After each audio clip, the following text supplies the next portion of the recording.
This is Principles of Management, and this topic is managing diversity.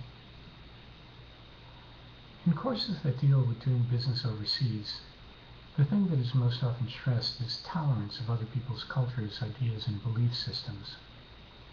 Years ago, this was the premise of discussions that dealt with diversity in the workforce. The current discussions on the topic of managing diversity focus more on the benefits of a diverse workforce and how to capitalize on it. It's a subtle shift, perhaps, but one that marks how much society has progressed. Diversity has many dimensions. It is defined as all the ways in which people can differ. Gert Hofstede, who researched cultural diversity, defined it as, quote, the collective programming of the mind which distinguishes the members of one group or category of people from another. While there are physical aspects to diversity, from a management perspective, more salient aspects come from differences in the way people think. Managing diversity can be approached from a number of ways, but in each of the approaches there is a common element. Managers need to keep a holistic focus in order to create an organizational environment that allows all employees to reach their full potential in pursuing organizational goals. This rests on two assumptions about diverse groups. One is pluralism, which is embracing the various subcultures of an organization. And two is ethno-relativity, which is accepting the idea that members of the dominant culture and members of subcultures are equal. If diversity is managed well, it can be an asset to performance. If it is overlooked or mismanaged, it can diminish performance. Now, diversity makes several contributions to the organization. A team composed of individuals from different cultures can present more creative and effective resolutions for business problems. And especially when the organization is attempting to sell its products or services internationally or to a broad domestic market, diversity in the workforce helps organizations develop their skills to understand clients' needs and to improve their interactions with them. But diversity also needs management. And one of the most critical aspects of this is in communications.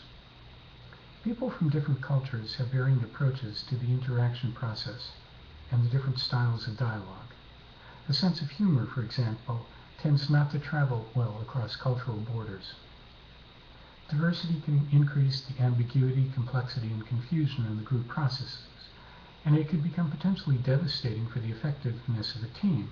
In some cultures, the context of an answer to a question may be more important than the answer itself. On this, one model that multinational companies have employed with some degree of effectiveness is to have a two-tiered approach to communications. Suppose, for example, you are conducting business in a country where face-to-face meetings are the standard method of communication. At the customer level, this is then the way in which business should be conducted. As for the global senior management team, frequent face-to-face meetings are not a possibility, and so some newer technology has to be adopted. At this level, adaptation is expected. Following from this, some arguments have to be made suggesting that, for the sake of organizational efficiency, there is a need to blend diverse groups with a dominant organizational culture.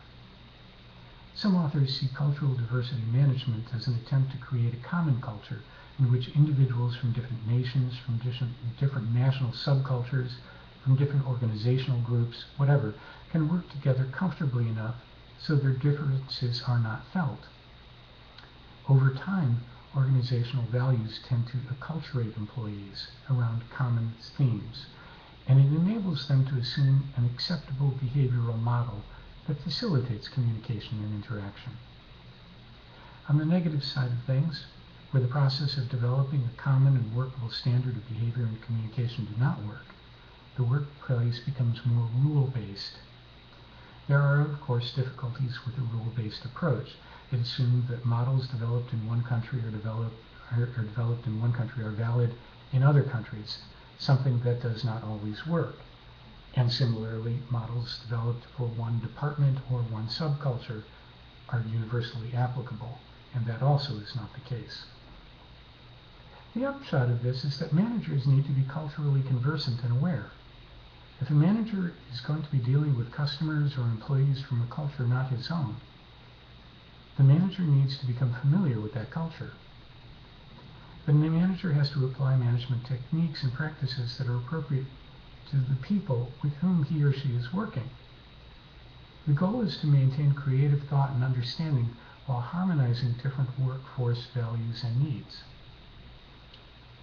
Going forward, a number of writers, including Tan in 2002 and Engelhardt 2007, have suggested that individuals in industrialized nations, just because of what is demanded by a developed economy, will embrace common attitudes and behaviors despite cultural differences. Working together over time has a way of blending things. Specifically, the two authors each individually argue, as nations become industrialized, individuals, irrespective of their culture, are forced to adopt uniform attitudes such as rationalism, secularism, and mechanical time. Now, with the next session, we are going to begin focusing on the individual and on understanding individual behavior as it relates to the organization. Good night.